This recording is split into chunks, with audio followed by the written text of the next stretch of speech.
It's Dr. Ruben West, and welcome to Speaking to Nations, where we run our Voices of Change show. I have an amazing guest for you on the show today. And let me tell you a little bit about this guest, because you're going to want to invite people to the show. This guest that I have is none other than Dr. Safia Lul Abdiwahid. She is from Mombasa, Kenya. And her show today, listen to this, her show today is What's Your And, A-N-D, What's Your And. Dr. Safia runs the Pure Pearl Foundation. Dr. Safia is an attorney. She's originally from London. She lives in Mombasa, Kenya now. She's a mother. She's a wife. She's an activist. She's an advocate for young women and girls. Her Pure Pearl Foundation provides resources and also educational opportunities for women to grow. She's the founder of the Global Women's Voice Conference. In other words, her and just keeps going. She's an amazing speaker. She has a global voice, and so I'm going to bring her in just a few seconds.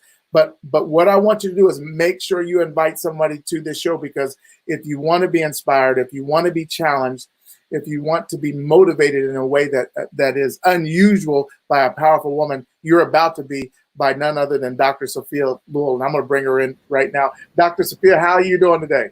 I'm fine, thank you. His Excellency, good to see you. Well, I appreciate it. I say thank you for being on there. Now, you're in Mombasa, Kenya right now, and tell us, we're right in the middle of a global pandemic. Everybody knows that, but what is it like in Mombasa for you right now?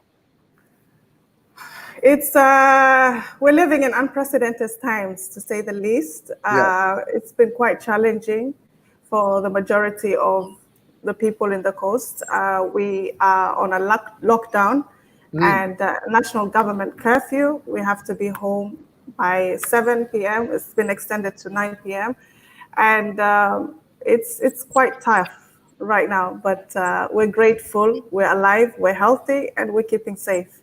Oh, wonderful. Well, we're going to get right into your interview, because there's a lot of information that people have been asking me that they want to get from you. And you live in Mombasa, Kenya, but you're not originally from Mombasa. Where are you originally from? I am originally born in Somalia.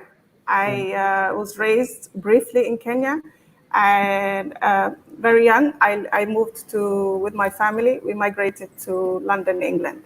So that's why I grew up in England. So you grew up in England, and that's where you went to school, correct? Correct, yes. I did all my education from primary all the way to my master's in London, England. England. So what was it like in London, England, and not just for school, but for a female? I mean, here you are in London, England, and certainly they encouraged you to go be everything you could be. Is that correct? Oh, absolutely.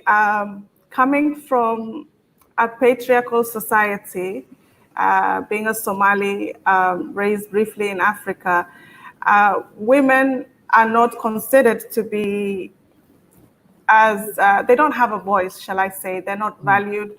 They are mentioned among the flock of cattle a man owns. I mean, they're more like a possession. They are controlled. So coming from that background where girls do not get an education, they're married off very earlier on in their life and have children while they're young, as teenagers, it was a completely different, it's a complete opposite growing up in England, where I saw the inclusivity. A girl could do what a boy can do. That's what you're taught. My head teacher in primary and in high school were both female. So it was extremely, extremely inspiring and encouraging, to say the least. Now, you have a movement, and I had you come speak at my event in in Nairobi, Kenya, and I knew I was going to have you there because you have such a dynamic message and a dynamic voice. But your message was, what's your and, A-N-D, what's your and? When you say, or when you ask the question, what's your and, what specifically are you referring to? Well, I'm referring to what is your purpose in life? What is your goal? Finding out your identity, knowing who you are, why you're here, and then working on your goal, basically. So what and means is having the right attitude. Your attitude will determine your altitude, how far you'll go in life. And then with N, I focus on the whole idea, and what I try to do and inspire women to is we have solutions to every problem that exists. We can find solutions. So as you find your purpose, as you find your goal, there will be obstacles and struggles that will come your way, but you should never give up. You should focus on that and continuously dedicate yourself to your purpose and your goal and move on. For example, growing up, I was told that all I will be a mother and a wife, and I'll be a homemaker. Not that there's anything wrong with that, but I tell my mentees and everybody in general, the women, that it's important to have an and. And what do I mean by and? I was told that I couldn't amount to much, however, I worked hard and focused on my goal, and so now I am a wife. Yes. And a mother. Yes. And a businesswoman. Yes. And a lawyer, an advocate of the High Court of Kenya. And a World Civility ambassador. Come on now. And a peace ambassador. Yes. And the founder of Bilbo Foundation, which is a charitable organization. And there is no limit to what you can do if you believe in yourself and just find your and keep going. So that's what I mean by finding your and. I love that. And I love it because you're so inspirational when you stand up and speak, because it's not about what they told you could do. It's about what you can make happen. And so I love the power in your message. You mentioned the Pure Pearl Foundation. Tell us about that Pure Pearl Foundation. Pure Pearl Foundation is a charitable international organization which its main objective is to transform the lives of vulnerable women and children in Africa, to give them opportunities that they didn't have, to inspire them, to educate them, to motivate them. Because education, like Nelson Mandela said, is the weapon we need to change nations, to change the world. So we start with education, and then we empower them and also focus on work we do with environment. So it's just to encourage them to live their life to the fullest potential. I'd like to put up a few pictures of the Pure Pearl Foundation in action. I'm going to put up a few pictures so that you guys can get a chance to see the Pure Pearl Foundation shaping up and taking action and doing work in the communities and around the world. And Dr. Safia, as I put these pictures up, tell us what's happening in these pictures or what was going on. This is part of our mentorship program in Pure Pearl Foundation. We encourage the girls and the young ones, male and female, to find out what is their purpose and their cause in life. And we have, for example, currently a program called Jijue Jitambue in Kiswahili, that is. And in English, that means know yourself and know who you are and develop yourself. So in those pictures that you shared with the younger kids, they're orphans. And this is an all-girls school where we gave them motivational speeches and encouraged them. We brought counselors to come and encourage since they're in the adolescence age. We also gave them sanitary towels to support them with their monthly cycles as young girls and speak to them about the importance of hygiene. And in the picture where there were young children, they are orphans, and this organization is, we collaborated with an organization called Toto Africa, there's children in Africa, and we were training them on leadership, and it was so amazing. The kids were so excited. There are many that want to be a president. There's another one who wants to be a governor. They all want to take leadership roles, and it was life-changing for all of us. And you encourage them and tell them that they can be in leadership roles, that they can be president or governors, right? Absolutely. You can be what the mind can conceive, you can achieve. So you can be whatever you choose to be, you want to be. I love That's it. what we tell them. So let me ask you this, Dr. Safia, because you said that, hey, there's been times when you've been restricted or they've told you what you could be or you couldn't be. But everybody needs a breakthrough experience. Everybody has some kind of experience that they come into, whether it's somebody coming to speak, like you said you were doing for the young girls, or some event, or being at some rally or something like that. But what I want to know for you is, what's that experience that served as a breakthrough experience for you towards changing your cultural narratives? Like, what was that experience for you?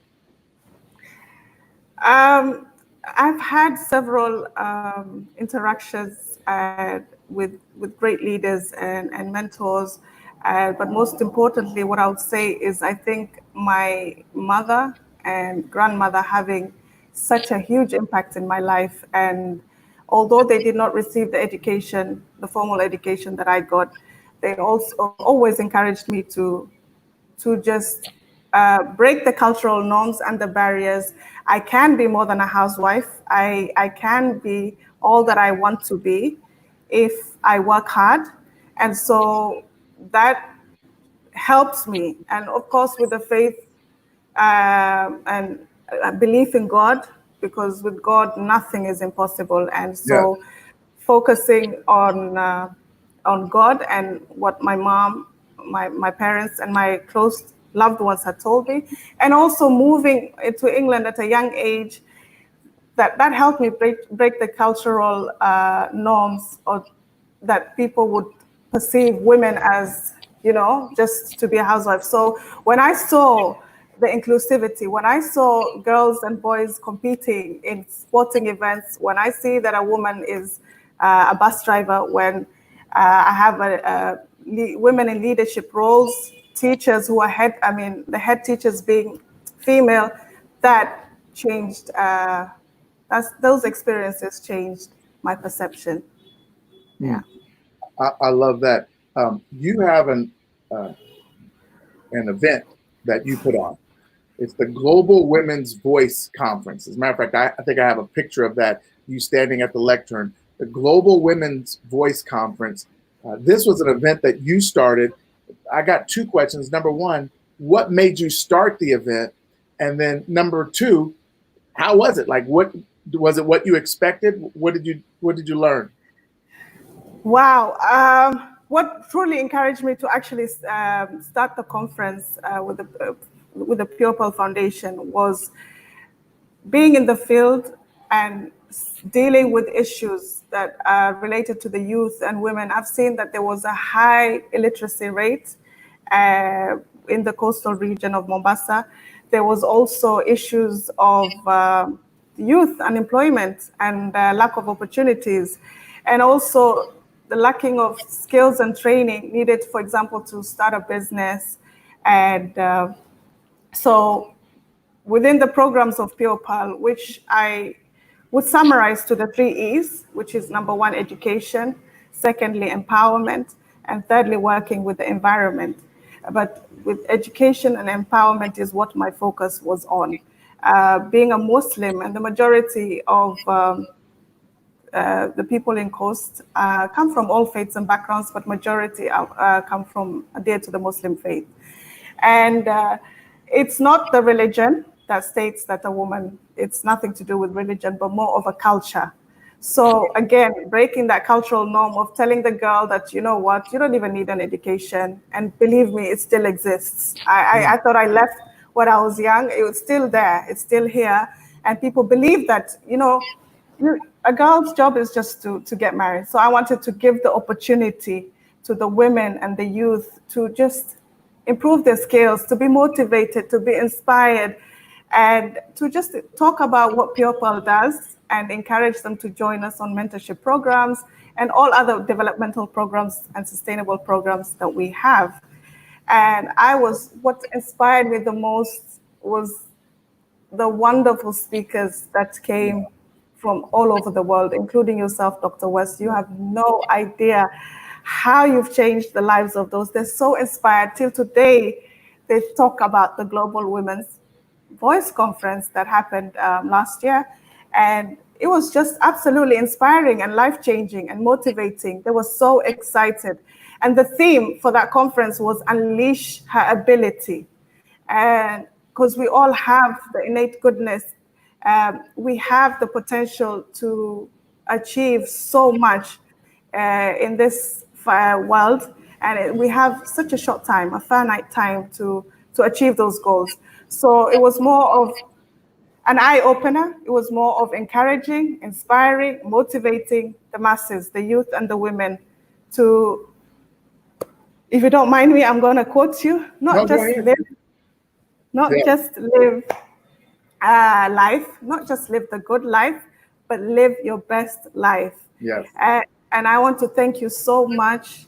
And I would like to thank Dr. Jacqueline Mims, Veronica Bird, and all amazing people who traveled for so many hours to come and change lives, because it was truly, truly inspiring. And like you rightly said, the greatest ability is a possibility. And they found that possibility that day. Listen, there's some people on here right now. You're speakers. You have a message. Let me tell you, you have to connect with Dr. Safia, because your message travels a long way in Kenya, doesn't it? I mean, you can go and literally inspire people. And that's why I wanted to bring her on there, to not only introduce her to you, but so that you get a chance to introduce yourself to her. As a matter of fact, I'm going to play this clip from, so first of all, Dr. Safia, you were expecting some people to turn up at the Global Women's Voice Conference. What was the turnout like compared to what you thought it was going to be? Oh, wow. I was expecting a small number of people, because it was relatively new. Nothing like this had been done before in Mombasa. So I wasn't sure, but on the actual day, around 500 people turned up, and majority were youth. And it was just amazing. It was incredible. The energy was exhilarating. It was absolutely wonderful. It was. There were people waiting outside to get in. So people didn't want to go outside, because if they left their seat, people would come in and take their seat. As a matter of fact, for those of you watching, I'm going to just play this clip that I had on my phone from the conference. It's amazing. Watch this.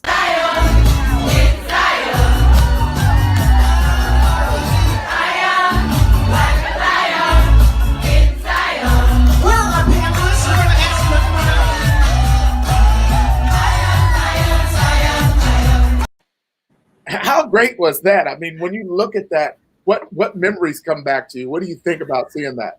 Oh, a lot of great memories. I just recall the amount of youth, the young adults that we mentor coming up and just hugging me and saying, thank you so much. You've changed our lives. Like, this is so amazing.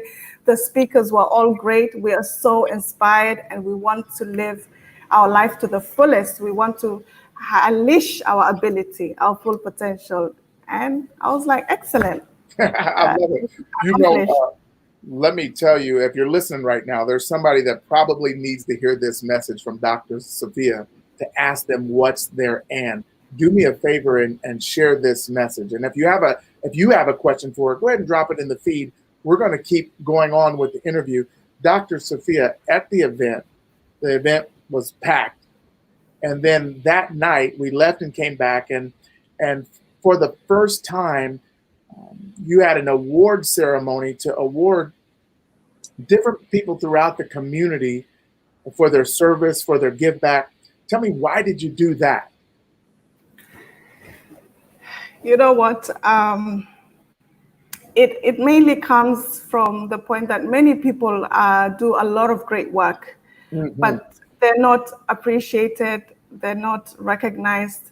And so for the award ceremony, which was in conjunction with I Change Nations, and of course, well, like our mentor, Dr. Clyde Rivers says, you know, we have to bring back the lost art of honor. You have to honor and appreciate those who were changing communities, impacting lives, and are bold and living courageously.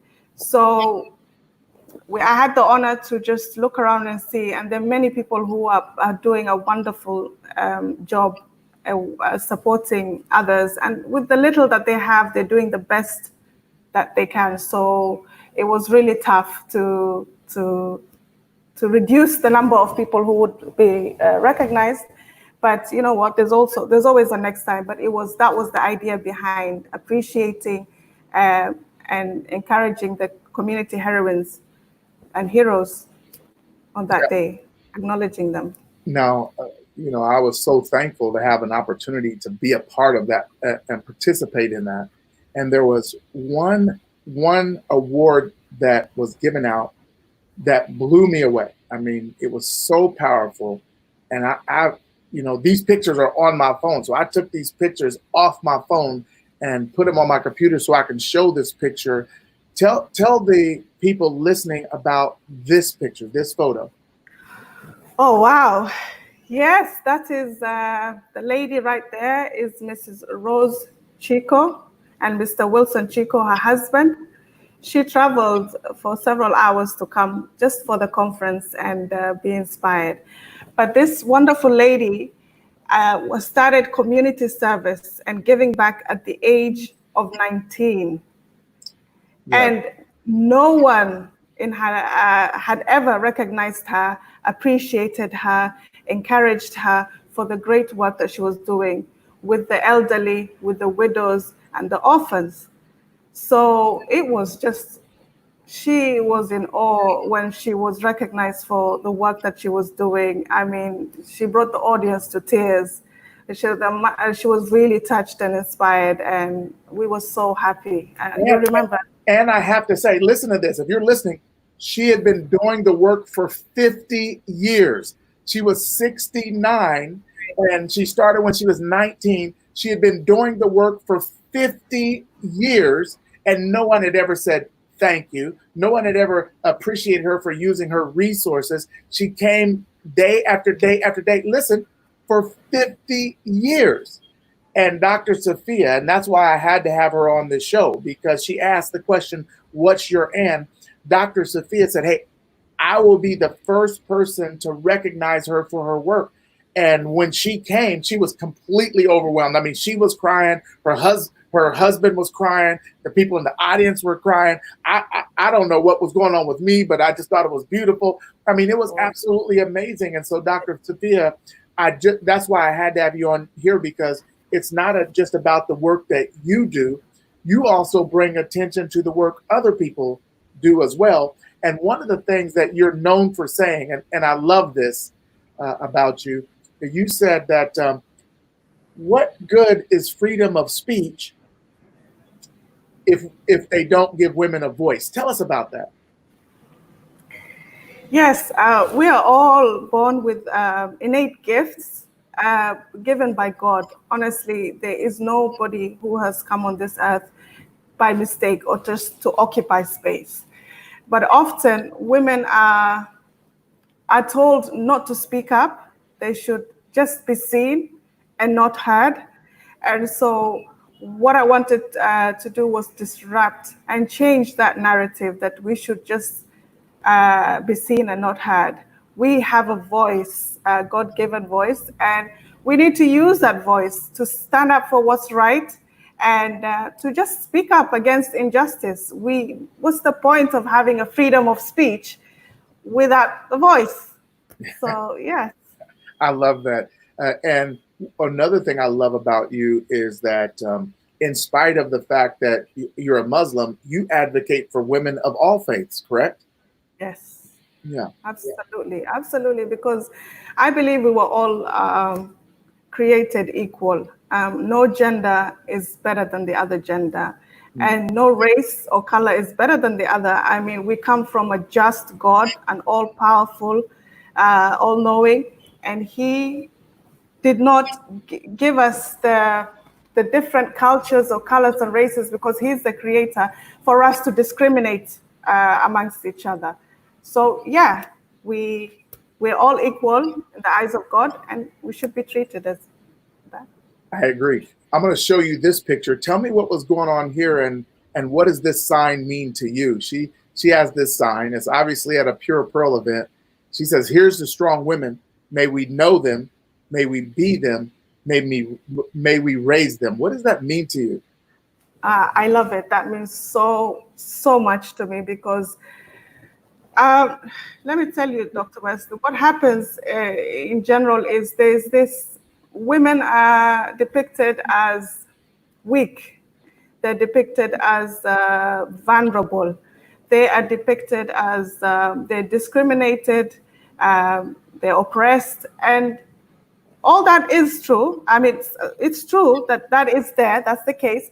But then also, there are some very powerful, strong, courageous women out there, women who are very able and capable to take on leadership roles and to change the world.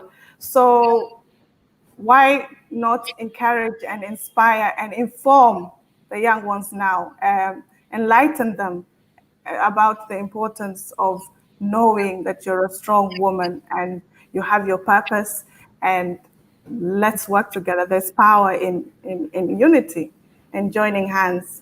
So yes, that was in a demonstration we were having in terms of equality and fighting for women's equal rights. So we were talking about gender balance, and yeah, it was very, very incredible. Many people joined hands, and yeah, we were heard. We were heard. And the Pure Pearl organization participated in that demonstration? Yes, absolutely. That was actually, the demonstration was actually just before the Global Women's Voice Conference, where a number of women from all walks of life, from different areas, commuted, and we were walking. We did a peaceful protest on the rights of women, the equality, and having a balance for better. Oh, I love that. Let me ask you this, Dr. Safia.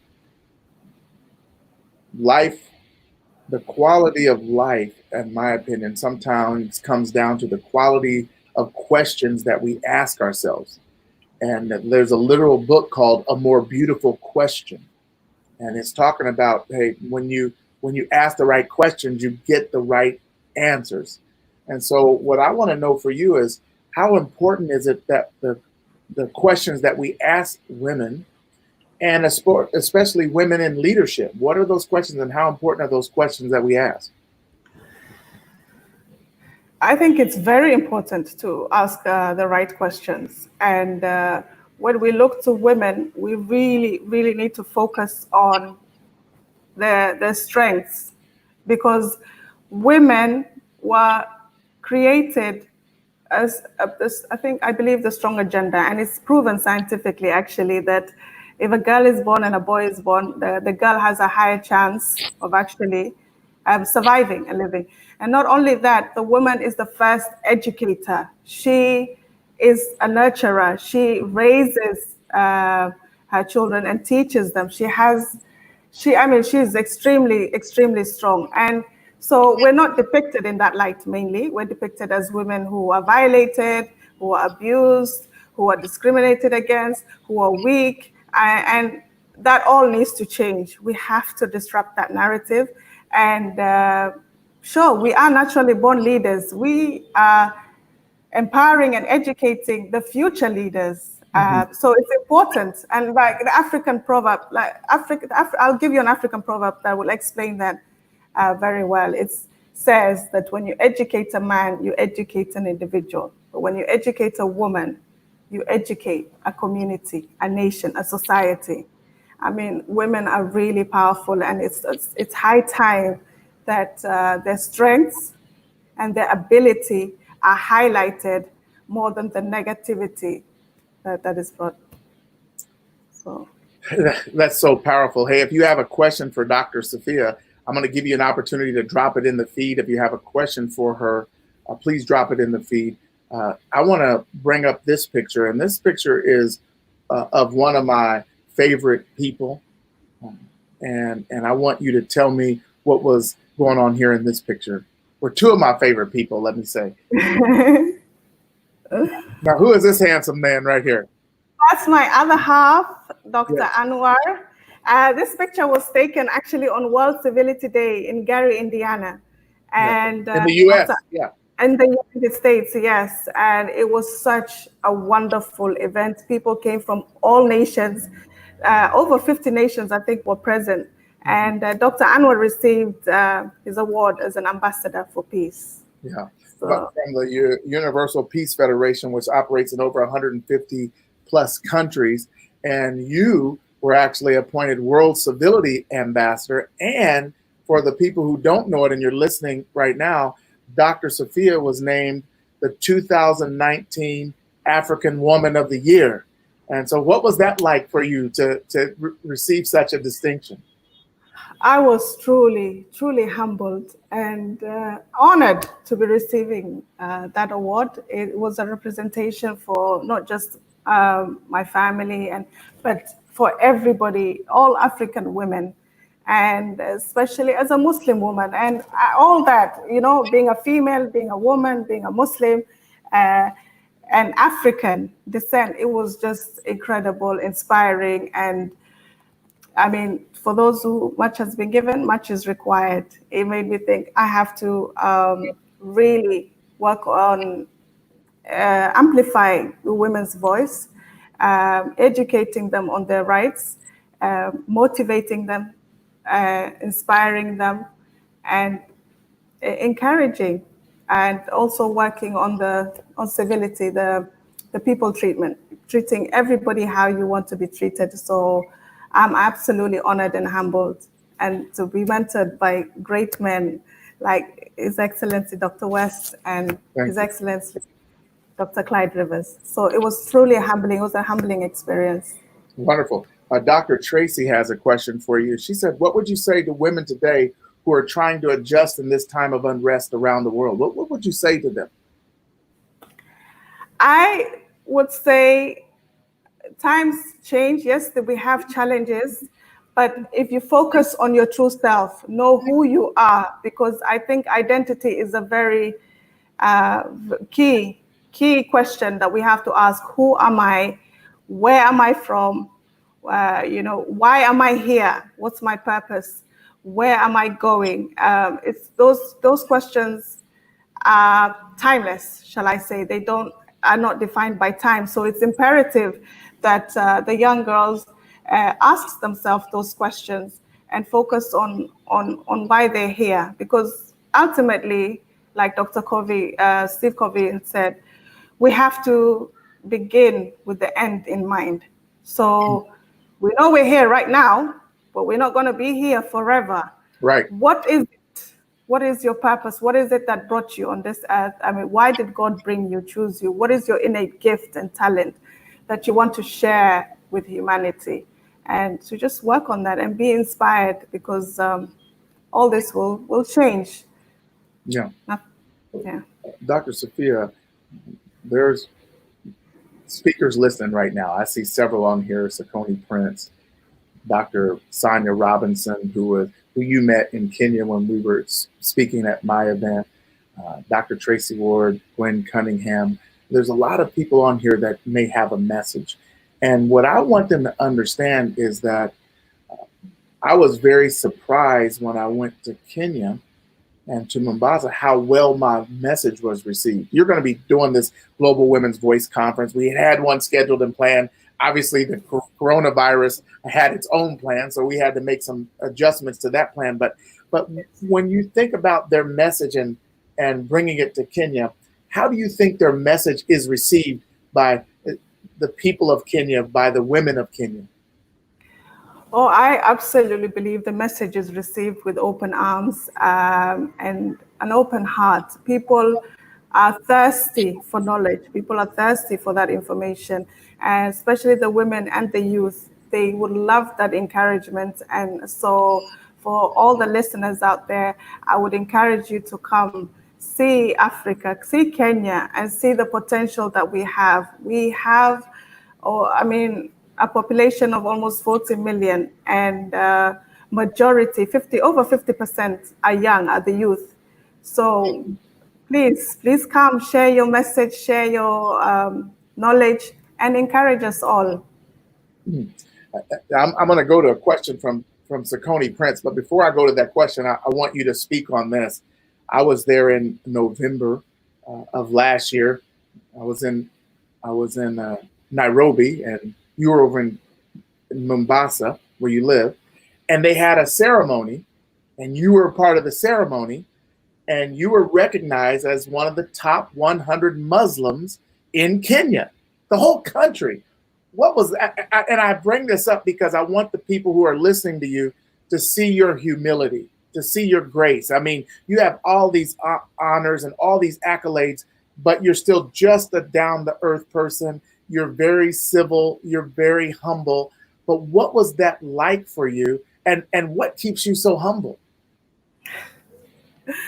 What keeps me humble? God. Honestly, I cannot take credit for all these accomplishments. It's with the grace and favor of God. I'm grateful. I'm grateful to the Almighty.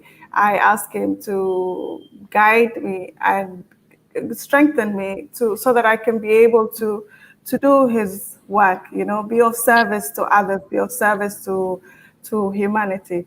So when I was recognized in October as 100 most influential Muslims in Kenya, it was breathtaking. Honestly, I was encouraged. I'm truly inspired, and I was grateful again to the Almighty God, because it's because of God that I think I was able to accept and accept it with humility. And there's so much more. I think there's more again we can do, but it was a great experience, and I was humbled and thankful. Yeah. So Coney Prince asked, do you think women can lead, be in leadership positions, and still be heart-centered in their approach? Yes, I believe women, like I said earlier on, are natural born leaders. They can lead. Yes, they can. And when it comes to having the heart to lead, and I believe that a woman is loving, is nurturing, is caring, is compassionate, is kind, and all those qualities are very important for a leader, to have that empathy, that knowledge, the skills, and there are very many able women who can do that. So, yes. Donald Tolson said, thank you for being humble and having a great spirit. I think people recognize that in you. And one of the things I would say to everyone listening is when I went to Mombasa, my wife and we experienced Dr. Safia in action. The members of her Pure Pearl Foundation, her team, they all had spirits of service, spirits of giving. And what I want to know is, how did you assemble such a powerful team that were all willing to give, willing to serve? How did you assemble those? Having the right team and the right people with the right attitude is very important for anyone to succeed. Mm-hmm. And so I go with people who share the same value of service, of giving to humanity, of working hard and pushing yourself to the limit. So I was glad to have a great team, and I'm very thankful for having the right team that have the right attitude. Dr. Safia, what made you want to become an attorney? The love for justice. I believe, there's right and there's wrong, but you cannot be, you must stand up for what is right and not just take the neutral ground. So growing up, again, I felt the need. I first and foremost enjoyed the study of law in college and in university, but I had a passion always to give back and to help. And I saw this coming from my society where, again, a woman is voiceless, she cannot speak up, she cannot fight for her rights. I felt the need that this is my chance to get an education and inform and educate others, fight for their rights, and stand up for justice. So it was for the love of justice that living in a just environment, just society, that encouraged me to study law. Yeah. And I'm glad I did. I'm glad I did, because I lived in England. I studied in England, and when I moved to Kenya by marriage, that's when I felt, you made the right choice with your law degree, because there's a lot of people that require a lot of legal advice and support. So yeah. Now, I want to talk about that real quick, because you were in London, England. Yes.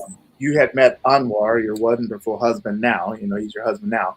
But you moved to Kenya, and Yes. and a lot of people there spoke Kiswahili, right? Correct. But you did not, correct? But at some point, you decided that you would learn that language. How difficult was that for you, and how rewarding is it now that you've taken the chance to master that language? Oh, initially it was so difficult. I could not understand what anybody would be saying. I'd ask for translator. I'd ask for translation. Can you speak? And so it was tough. It was tough. But thank God I had an open mind, and I was so eager to know. I was so eager to learn the language, because I didn't want for things to get lost in translation or someone to misguide me. So I learned by by just listening and speaking, and even when I was discouraged and said, no, you sound very wrong, or you shouldn't say this, I still went ahead, because you learn from your mistakes. Yes. And right now I speak and understand the language so well. I'm grateful to be able to communicate. And see, that's the thing with us, with the human beings, and the power of the brain, the mind. We literally have been given a talent, a gift by our Creator, that is incredible. And you can learn, and whatever you put your mind to, you can do it. So I said I will learn Kiswahili, and now I speak Kiswahili fluently. That's why I want to introduce you to the world, to the people who don't know you, because you don't hesitate to take on a challenge. I mean, imagine going from Somalia, then to London, then you go to Kenya. You're an attorney, you're learning the language. You're also an entrepreneur there as well, correct? That's correct. And so that's why I love showing you, because you're a symbol. You not only talk the talk, but you walk the walk.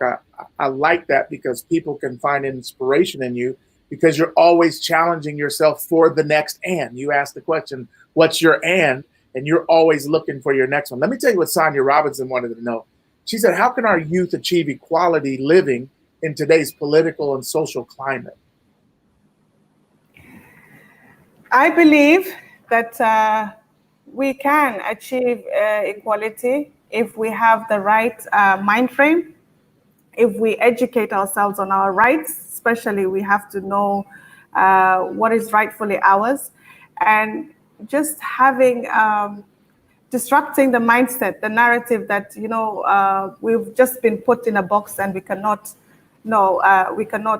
do certain things or be certain things. We have to educate them and inform them of the possibilities that are there. And we come from a limitless God, and so why should we limit ourselves? So it's a matter of educating them. Education is really important. Like Malcolm X says, education is the passport for the future, for tomorrow belongs to those who prepare for it today. And so it's about preparation, equipping them with the right skills and right attitude, right mindset, and they'll be ready. I mean, focusing on what's right and doing the right thing. Now, if you don't mind, I would like to just share with the audience about your family. So you're married. We talked about your husband, Anwar. What about your children? How many children? Yes, I have 4 children, truly blessed and grateful to the Almighty God. I have a daughter, Hannah, who is 13, and my son, Hanad, 4. I have 10, and then I have a 7-year-old daughter called Zian, and a 3-year-old daughter called Zaina. So Now, it's come on. Now, the reason I had to bring this out is because listen to what she did. She just said. 4 children. They're young. The oldest is 13, correct? And the youngest is how old did you say? 3. 3. And you still run the Pure Pearl Foundation, and you're still an attorney, and you're still an entrepreneur. And a lot of people don't know this, but you live in Mombasa. You're an advocate for the High Court. You go to Nairobi quite often, don't you? Yes. And that's almost weekly, or at least monthly. At least you did before the lockdown. You go weekly, Yes. and that's not a drive. That's a plane ride. You get on a plane, fly over to. Like, I just want to break this down for them so that they really get an understanding of the kind of work you do. Not in a braggadocious way, because that's completely not who you are, but in a servant way. So you, on a regular basis, jump on the plane, fly over to Nairobi, and work there, and then have to fly back home, correct? Yes. And so how do you keep all that up? I mean, that's what I want them to understand. And what keeps you going? Why don't you just say, hey, enough is enough? What keeps you going? I have to say it's not easy. It's hard work, raising a family, being a career woman, trying to achieve your goals, trying to give back to humanity and society. It's not easy.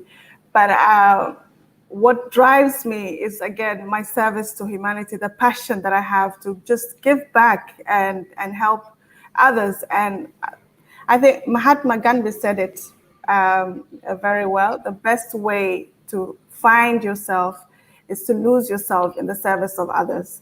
So it's about finding my and in order to find my and, I have to give back and serve others. So that's what encourages me.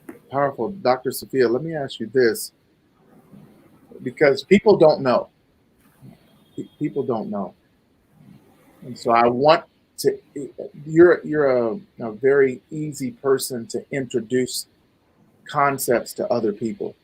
And what I've noticed about you is, even though you're Muslim and that's your faith, you work with people from all religious backgrounds to come together to achieve results.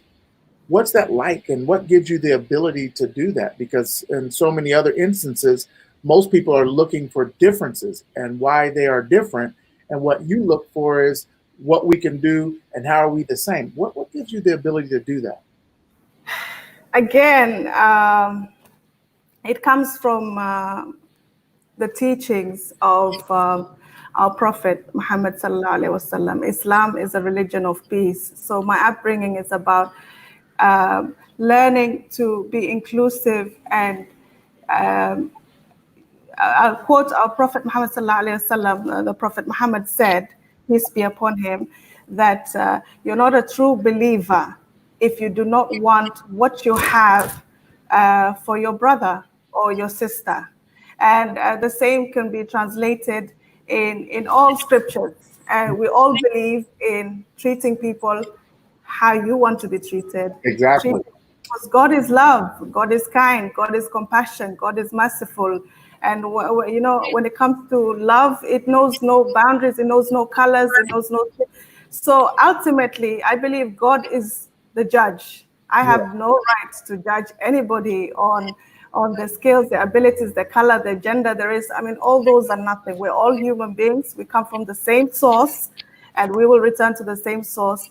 And why we're brought here is to be of service to each other, to support each other, help each other, uplift each other, and be compassionate, be merciful, be kind, and love one another. So that's the reason that I wanted to introduce you to this audience and introduce this audience to you, because it gives them a different perspective. Because so many times we hear people speak division, yet you always speak unity. And that's one of the things I've found the greatest about working with you. There was another question by Dr. Tracy Ward, and she wanted to know, what would you say is the greatest challenge for women of Africa in this time, going on right now? I think the greatest challenge with these times, the unprecedented times we're facing with the coronavirus, is that many women have been, and those are working mothers, for example, have been reduced to be staying at home and take care of the children, because right now I'm one of the, we're having online classes. So the narrative in general is, like I told you, we still have a long way to go here in Africa. I mean, it depends, the different cultural beliefs, but patriarchy is quite strong. And so at this time, when things are difficult, the challenges are going, it's the woman who has to stay back and take care of the household. She cannot go to work if she was working, because now the children are at home, and just supporting and ensuring that everything is running well. So I think that would be the biggest challenge. And also there's a lot of mental health issues on the rise. You know, women put on that role can be very depressed, can be stressed, and they don't speak up easily, so they might be keeping all that in, and so it's quite challenging for the women and the girls too, because the girls are right now at home, and with that there's been a very high the rate of gender-based violence or rape against the girl child has increased dramatically. The young girls, I think there are 4 who were out of school because the schools had to be closed. They're at home, got pregnant just within this period. So it takes us back to the issue of early child pregnancies that we're trying to tackle. So a lot of problems have arisen with the current pandemic. It's just about sensitizing them, educating, giving them the support that they need, and encouraging them. Yeah, I have to bring this up. You've invited me there a number of times. And so I want to say to the listeners, listen to this. I went to an event for the Pure Pro Foundation, and it was the Global Women's Voice Conference. Then I went to an event, and you were talking. You had a panelist, a crowd of people, and you were talking. I think I even have a picture of that. And you were talking about mental health. And then I went to an event in Mombasa, and you had organized different high schools to come together for a debate. And you brought me in, and I got a chance to speak to the finalists at the debate, and you named the winning school of the debate. But what I want to show them is the Pure Pro Foundation. Those are 3 different events and 3 different causes right there. Like, you literally are finding a way to be active in all of these different areas. And so there's people watching right now, and they're probably trying to figure out, what's my and? What do I do? I want you to just give them some suggestions. How do they find that AND? How do they find that? Because you seem to be involved in a lot of different areas. Yes, thank you, His Excellency. The areas that we are focused again come under the education, the empowerment, and the environment. And so the last time we were together, you had a debate where students, high school students, were debating on the importance of the environment. And, you know, the message that we're trying to get across there is to not only help them speak, and the whole concept was speak passionately, effectively, articulately, and knowledgeably about a topic. And climate change is a very huge topic right now that we need to encourage from the young age to how to sustain our environment and to take care of environment. It's the little things that a citizen does that will enable us to progress and move forward. But what I would encourage everybody again is to find out how to find the end, is to know what it is that you love to do. And when you love to do something and it's important to you, it's your highest value. And when you value it, it's your passion. Basically, it's your purpose.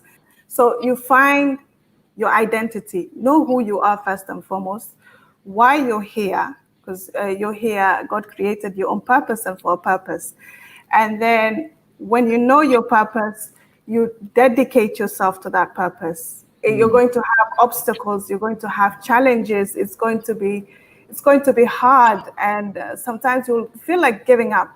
But what I would want to tell you is never give up. Keep going, keep striving for what you believe in. And that's it. Have the right attitude. Have a positive mindset. So when things get tough, don't give up. Even when others tell you, you know what, you won't be able to do it, you can't do this, don't give up.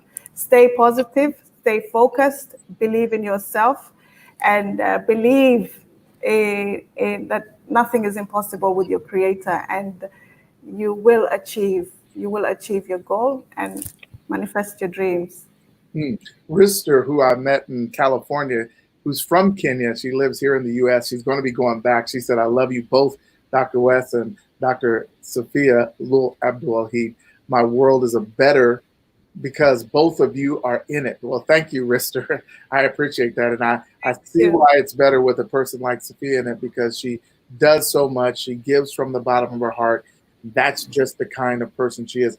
Dr. Safia, I want to give you closing comments to our audience. You guys can give her a virtual round of applause. She's done an amazing job.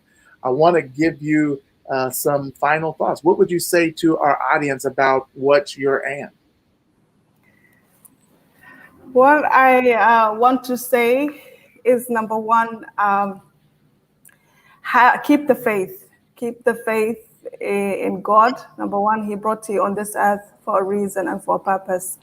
And so when you focus on your goal and you dedicate yourself to a purpose, you're unstoppable. Like I said, you come from a limitless God, and you come for a God where everything is possible. So focus on your goal, keep the faith, walk by faith, not by sight. You might not be able to see your dream right now, but it will come. And just be strong, be courageous, and be yourself, be your authentic self. That's all I can say. Well, there you have it. It's Dr. Safia Lul Abdiwahid. I told you that she's a powerful individual. She's making a tremendous difference in the world today. She's a World Civility Ambassador. She's an attorney. She's a mother. She's a wife. She's an advocate for others. She's an entrepreneur, the founder of Bilbo Foundation, the founder of the Global Women's Voice Conference. I mean, the list goes on and on and on. And the point I'm trying to make is she's really pushed herself to find her and, A-N-D. And she's asking you the exact same question. What is your and? Dr. Safia, I couldn't have asked for a better interviewee. Thank you for all the knowledge that you've shared with my audience. We appreciate you. We love you. And I can't wait till you launch this next Global Women's Voice Conference whenever we're out of this pandemic, because I look forward to being there. So thank you so much for being on the show. Thank you for having me on the show. I'm truly honored and can't wait to have you back in Kenya with us. I can't wait. Hopefully I can bring some of the people listening in with me. Please do. Please come, all come many. Yes, and you guys are going to love it. Let me tell you, you're absolutely going to love it. Hey, this is Dr. Ruben West, speaking to nations, and thank you for tuning in to Voices of Change, where we bring powerful voices to give you information on how we can impact not only our community, not only our lives, but the world at large. Thank you for tuning in.